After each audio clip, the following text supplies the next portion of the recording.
학생들한테 역사를 가르치는 사람이에요. 역사 중에서도 특히 불교의 역사. 왜냐하면 우리나라에 불교가 들어온 지 1700년이나 됐어요.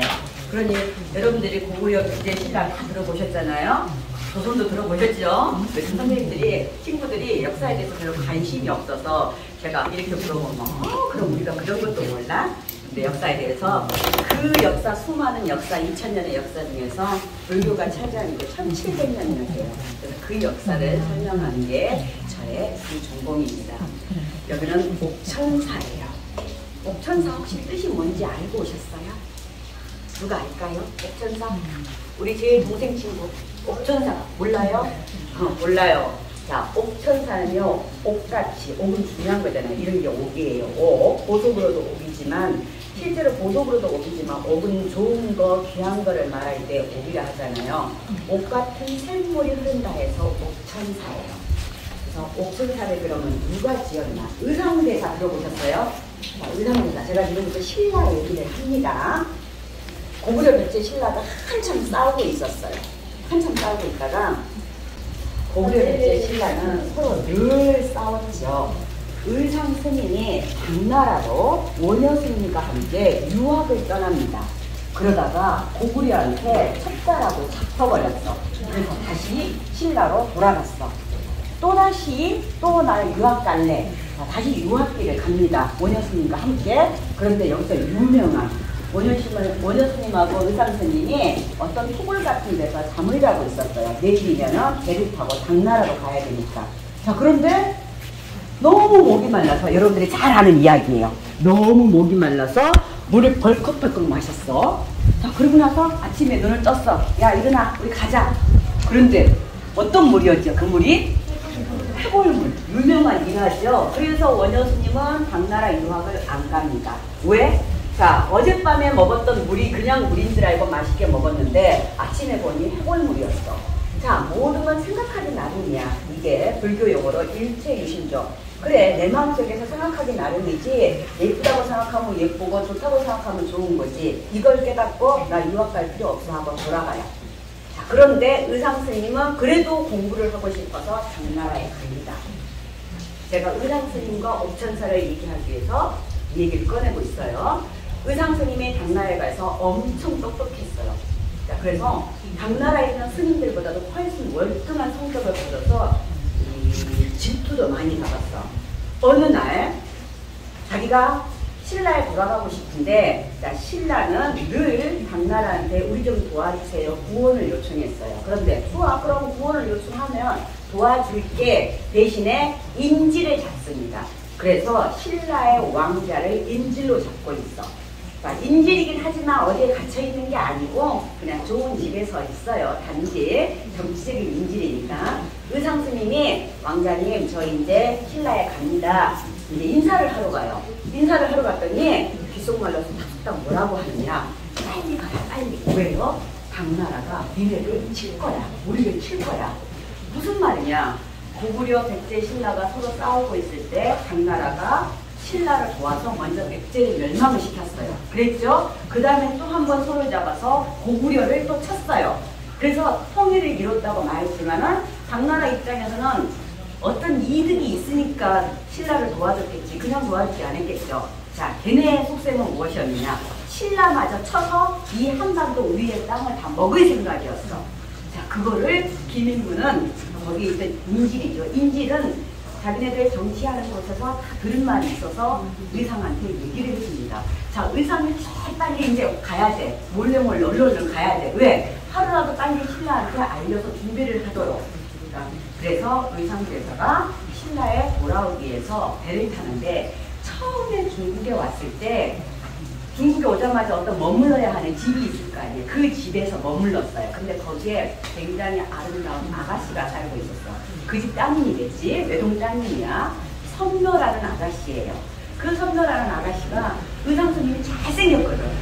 옛날에는요, 고구려, 백제, 신라, 고려시대까지 우리나라는 승려가요, 왕자님이나 귀족의 아들들만 될 수 있었어. 일반인은 못 됐었어. 그래서 어쨌든 잘난 사람들이 승려가 될 수 있었는데, 선묘 아가씨가 의상스님을 보고 완전히 반했었어. 그래서 이제나 저제나 의상스님이 공부 끝나고 자기한테 다시 돌아올 때 기다렸는데 의상스님이 이제 그래도 그 선묘 남자가 구원을 했어도 저는 스님을 사랑해요. 스님 저하고 살아요 했는데 거절을 했죠. 당연히.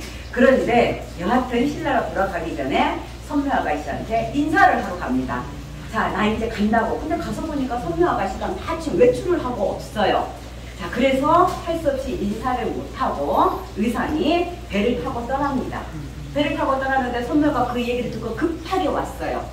보니까 의상대사가 탄 배가 2인이 가다 저만큼 가고 있어. 자, 선묘가 울고불고 난리가 났겠죠. 근데 마침 선묘는 의상스님을 만나려면 항상 주려고 옷을 준비하고 있었어. 자, 그런데 선묘가 주지도 못하고 의상은 떠나버리고 그래서 어떻게 했느냐. 자, 바닷가에 서서 나는 죽어서 용이 될 것이다. 용이 되어서 의상스님을 보호할 것이다. 자, 그래서 바다에 퉁덩 빠집니다.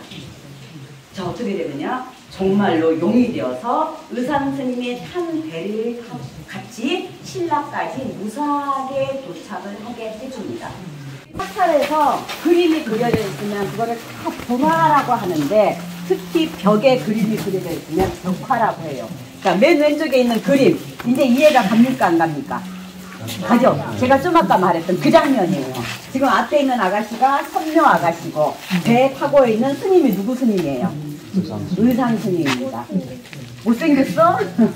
원래 잘생겼대. 자, 저 의상 스님이 10개의 차를 지어서 곳곳에 지었는데 그곳이 바로 왜 저렇게 타고 선묘가 우리를 잘 지켜줬기 때문에 저를 지을 수 있었죠. 자, 그래서 그 의상 스님이 한국에 돌아와서 즉 신라에 돌아와서 준비를 열심히 해서 결국 우리가 당나라를 이겼습니까? 졌습니까? 당나라한테 이겼어요? 졌어요? 이겼죠. 그래서 진정한 삼국시대가 끝나고 통일신라를 만드는 게 바로 의상스님이에요. 그 의상스님이 이 절을 지으신 거예요. 그래서 제가 지금 갑자기 옥천사 얘기를 하죠. 자, 스님이 우리나라에 와서 보니 여기 사람들은 신라에 왔어요. 여기 사람들은 백제가 망한 사람들 유인이고 그 유인이라 하죠. 여기는 신라 사람들이고 여기는 고구려에서 망한 사람들이에요. 자, 이 사람들을 다 화합을 시켜야 되잖아요. 그렇죠. 신라 따로 고구려 따로 백제 따로 백성들이 다른 생각을 하고 있으면 안 되잖아. 그래서 의상스님은 어떤 걸 생각을 했느냐. 이 사람들을 다 화합해야 되겠다 해서 옛날 백제 땅에다가도 절을 지어주고 옛날 신라 땅에도 절을 지어주고 옛날 고구려에도 절을 지어주고 이렇게 절을 곳곳에 지었습니다. 그래서 10개의 절을 짓는데 그 중에 하나가 바로 여기 옥천사예요. 자, 그래서 옥천사라는 이름을 지르쳤는데 짓게 된 배경은 바로 옥같이 아주 좋은 샘이 나와서 옥천사. 자, 이제 그래서 우리는 옥천사로 갈 겁니다. 어떤 옥천사? 옥천사에 있는 옥천으로 갈 겁니다. 자, 일어나십시오. 이제 옥천으로 갈 겁니다.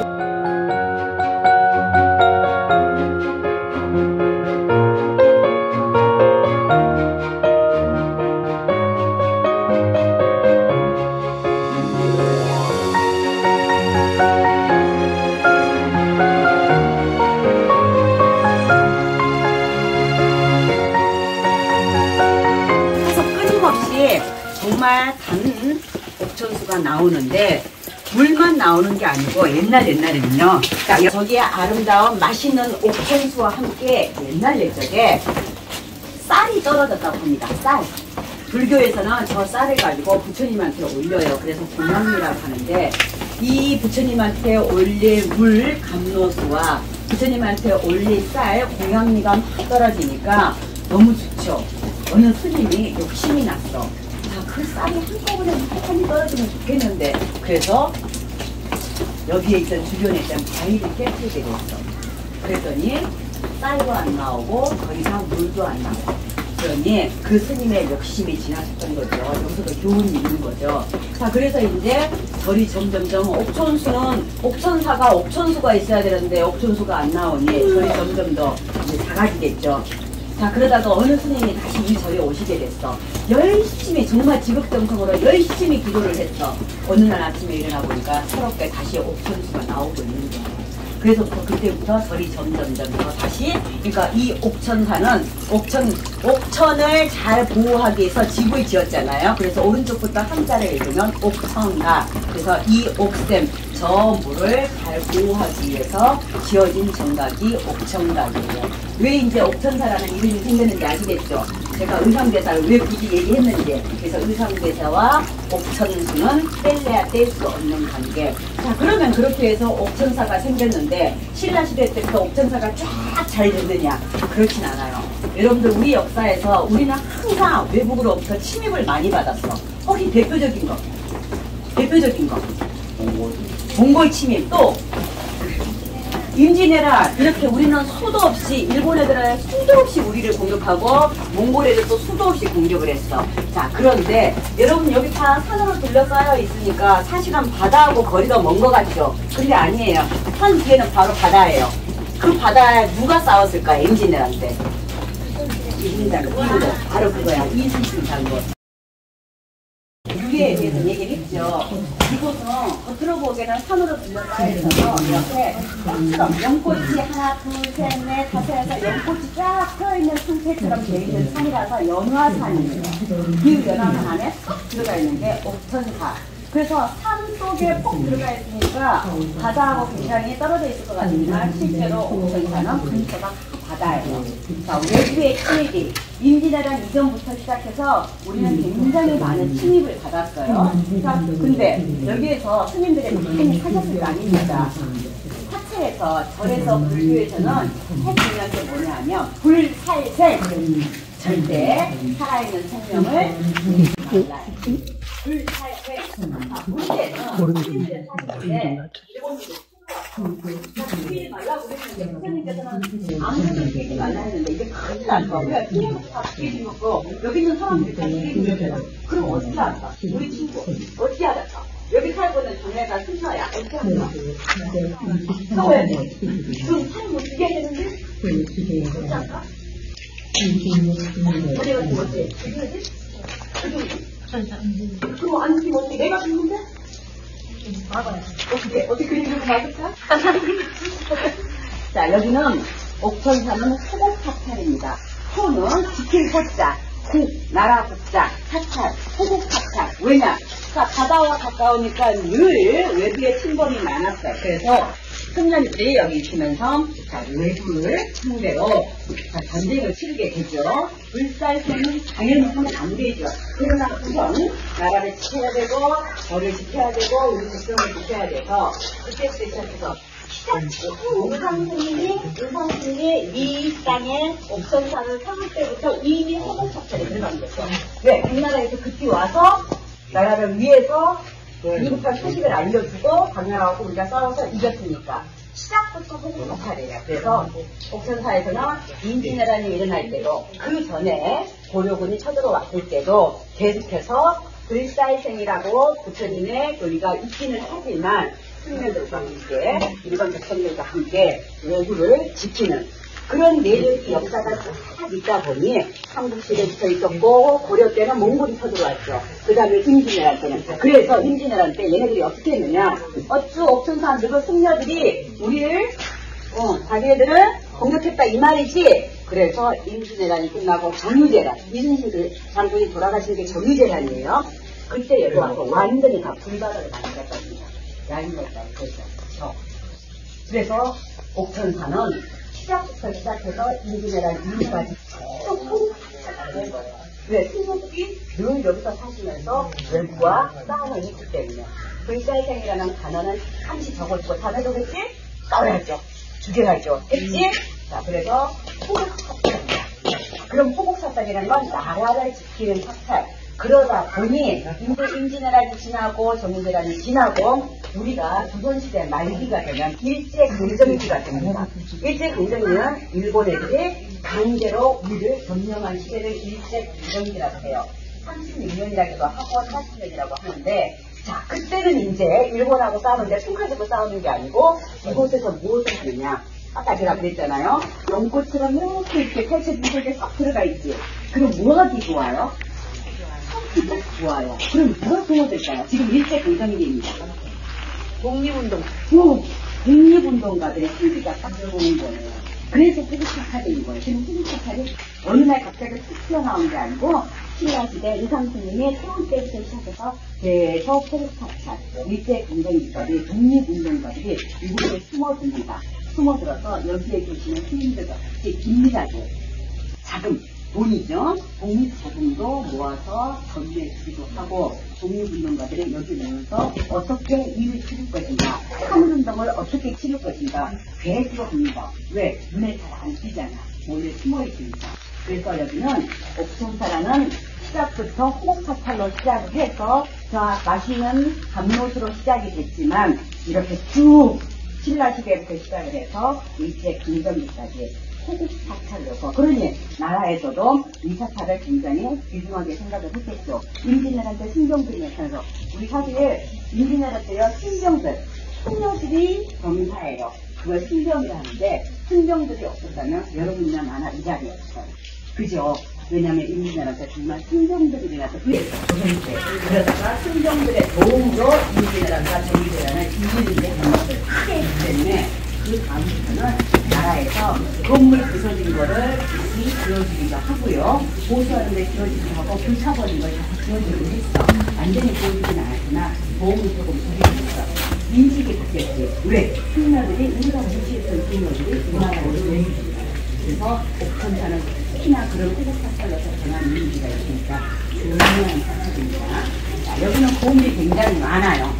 대표적인 보물 여러분들 공부 오래 하면 지겨워요. 그쵸? 머리에 부하나지? 끝까지 싫어하는데 공부하면 힘들다고요. 그건 누구나 마찬가지예요. 자, 그래서 오늘은 보물을 한 가지만 먼저 얘기를 해줄 거예요. 나머지 보물은 여기 유박산을 계시면서 다른 스님들의 설명을 해줄 거야. 자, 우리가 좀 아까 저기 봤던 자방로를 한번 봐봅시다. 자방로를 가봅니다. 제가 아까 연꽃 얘기했잖아요. 자, 꽃향기가 멀리 사방으로 퍼지는 그런 뜻에서 자방로예요. 자, 근데 대부분의 우리나라의 90%를 우리나라의 사찰들은요 어떻게 들어오냐면요. 자, 그렇게 딱 들어오는 위치에 루가 있어요. 루는 땅바닥에서 조금 떨어져 2층 다락방처럼 조금 떨어져 있는 거를 루라고 해요. 루를 왜 그렇게 올려서 짓느냐 하면요, 저기 앉아서 창문을 큰 열잖아. 여러분은 창문이라고 표시하거나 원래는 단어를 큰 창문이라고 해요. 문 열려 있죠? 되게 쉽겠죠? 그걸 탁 열면은 뭐가 보여요? 산이 보이죠? 자, 우리나라는요 어떤 특징이 있냐면요, 자연을 하나도 다치게 하지 않고 그대로 내두고 딱 필요한 만큼만 땅을 빌려서 건물을 지어요.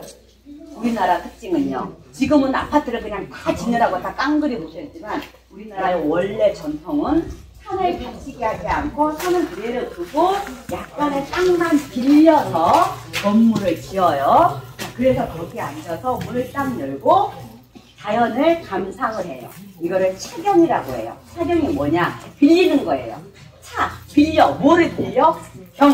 경치를 빌려. 그래서 차경 문화를 지키는 것이 우리의 루 문화예요. 그런데 지금 여기는 호국사찰이라고 했잖아요. 한가롭게 앉아서 문 열고 자연 감상하고 그런 의미가 아니죠. 여기는 독특해야 되죠.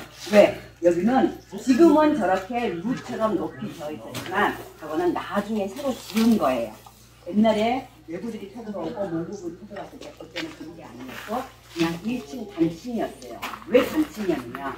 사람들이 모여서, 신동들이 모여서 의논을 해야 되고 또 마당에서 훈련을 해야 되고 그래서 단체로 모여서 회의를 해야 되고 그런 기능을 했기 때문에 원래는 1층이 아니고 단층이었어.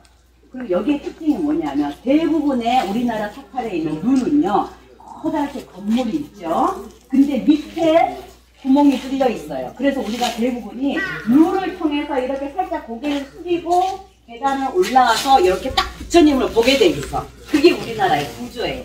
원래는. 근데 우리 여러분들 어때? 여기로 밑으로 들어왔어? 아니면 양쪽으로 들어왔어? 양쪽으로. 이게 독특한 옥천사의 특징이에요. 밑으로 들어오는 게 아니고 루가 한가운데 버티고 있으면서 가장자리에 오른쪽 왼쪽 문이 있죠. 무슨 말이냐? 이 루는 자방루는요 부처님의 향기처럼 부처님의 말씀에 막 퍼지는 이름이기는 하지만 여기를 성체처럼 왜? 워낙 외구나 외적들이 많이 쳐들어온 것이니까 송치처럼 딱 커다랗게 지키는 뱀문 역할을 하는 거예요. 자, 그래서 저들이 문을 다 닫고 양쪽으로 문을 싹 닫아버리면 여기 들어올 수 있어요? 없어요? 없죠. 그래서 여기 딱 들어보시면요, 뻥 뚫렸다기보다 아늑한 느낌이 되잖아요. 사방루가 지켜있고 양쪽으로 스님들이 공부하시고 그 다음에 부처님을 딱 모시는 공간. 뻥 뚫리는 게 아니고 다른 사찰하고 달리 성차와 같은 느낌, 지켜주는 느낌. 그래서 여기 자방루는, 이 자방루 자체가 보물입니다. 여태까지는 보물이 아니었었는데 최근에 보물로 승격됐어요. 왜? 역사성이 있고 아름다움이 있고. 보물이 되려면요, 무조건 오래됐다고 해서 보물이 되는 게 아니에요. 거기에 걸맞는 역사성이 있어야 되고요, 거기에 걸맞는 건축의 우아함, 아름다움도 있어야 돼. 그래서 최근에 보물로 만들어졌어요. 자, 자방루는 건물의 의미로는 이렇게 호국사찰로서 외적의 침입으로부터 지키기 위해서 딱 지키는 성문의 역할을 한다. 그 다음에 요번에 보물로 된 데에는 그런 역사성이 포함이 됐고요. 보시면요, 여러분들 기둥과 기둥 사이에 이렇게 기둥이 있죠. 혹시 여러분들이 보기에 기둥이 몇 개가 보여요? 하나, 둘, 셋, 넷, 다섯, 여섯. 자, 여러분들이 안 보이는 것 하나가 더 있어요. 우리나라 건축물은요, 기둥과 기둥 사이를 칸이라고 얘기를 해요. 칸. 그럼 몇 칸짜리일까요? 하나, 둘, 셋, 넷, 다섯, 여섯. 기둥 또 있네. 새로 지어놓은 거. 몇 칸? 그러면 7칸. 자, 7칸이고, 자, 옆으로 보면은 3칸이 딱 있어요. 그러면은 3, 7에 21. 그러면 우리는 21칸 건물이야. 그러면은, 어머머, 21채가 있어. 그렇게 생각할 것 같지만, 그게 아니고, 이게 21칸이라는 거대한 건물이에요. 21채가 아니고, 21칸. 자, 그럼 21칸씩이나 대웅전보다 훨씬 더 크게 21칸씩이나 지었던 이유는 바로 외군이 쳐들어왔을 때 저곳에서 회의도 해야 되고 계획도 세워야 되고 훈련도 해야 되는 그런 호국사찰의 이미지가 강했기 때문에 저렇게 크게 지을 수 있었다는 거. 그리고 잠시 좀 일어나봐요. 이제 한국에 오래있으면 이제 금방 끝낼 거예요. 우물이라고 했죠. 자, 그런 역사성. 자, 봐봐요. 자, 기둥과 기둥 사이를 칸이라고 했으니까 다시 한번 세봐요. 우리 하나, 둘, 셋, 넷, 다섯, 여섯, 일곱. 그 다음에 옆에가 3칸이거든. 그러면 37에 20에 21칸. 이렇게 대웅전보다도 훨씬 크게 지었다는 거는 거기에 걸맞는 의미가 있다는 거죠. 이번에 보물이 있다고 했잖아요. 보시면요, 여러분들 아름답지 않잖아요? 자, 기둥과 기둥 사이에 이렇게 걸려있는 나무가 있죠. 그 위에 꽃처럼 피어난 게 있어요. 보이죠? 그런 걸 화반이라고 해요. 우리가 사찰에서만 볼 수 있는 특징이에요. 반. 자, 그림을 그려서 나무에다 그림을 그려서 판판하게 올려놓는 건데, 저거를 굳이 저렇게 어렵게 할 필요 있나? 자, 왜 저렇게 하느냐?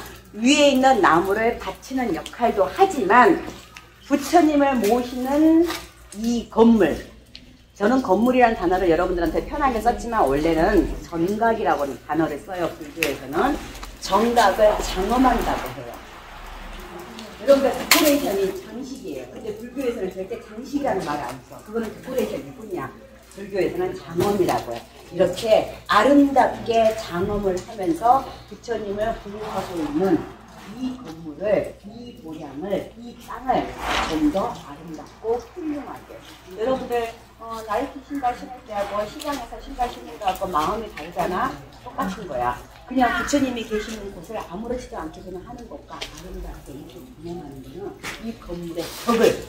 이걸로 내가 얘기를 하는 이유는, 예를 들어서 진짜 그렇잖아. 좋은 거 리비통 들고 있는 사람하고 좀 다르잖아. 원래 이렇게 비교를 하면 안 되는데 이렇게 비교를 훨씬 다가오니까. 그치? 일종의 그런 역할을 하는 거예요. 자, 얘는 이 전사의 리비통이자 사모입니다. 그럼 누구를 위해서? 그치? 리비통이자 사모입니다. 근데 누구를 위해서?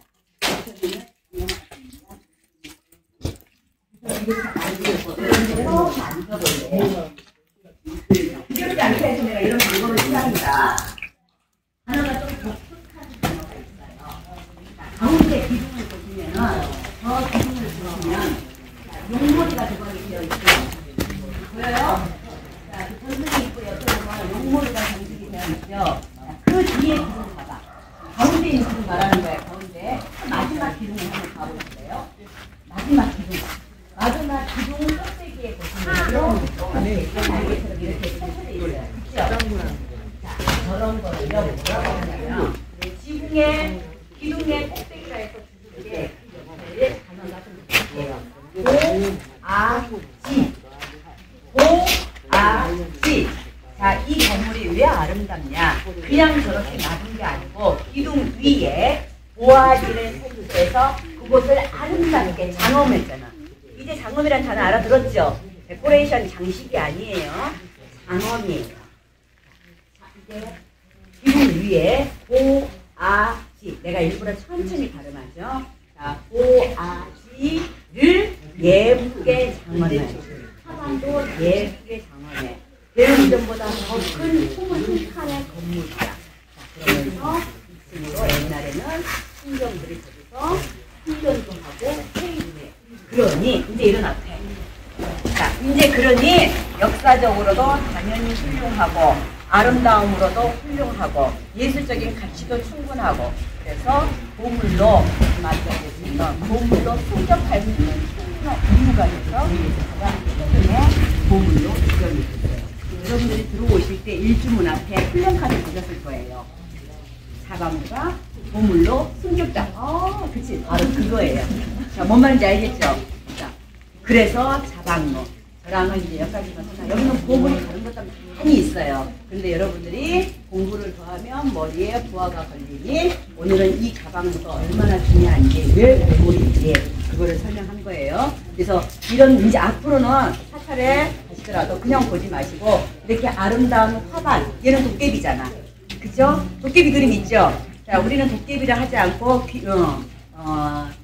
나쁜 기운을 막아주는 그런 니네 내가 이렇게 버티고 있으니까 그것은 나쁜 사악한 것들 오지마 그런 의미예요. 그래서 귀면이라고 해. 원래 단어는 이렇게 예쁜 꽃으로 장엄하기도 하지만 저렇게 험상궂은 도깨비 같은 귀면으로도 장식을 해. 그 장식을 데코레이션 장식이 아니고 장엄.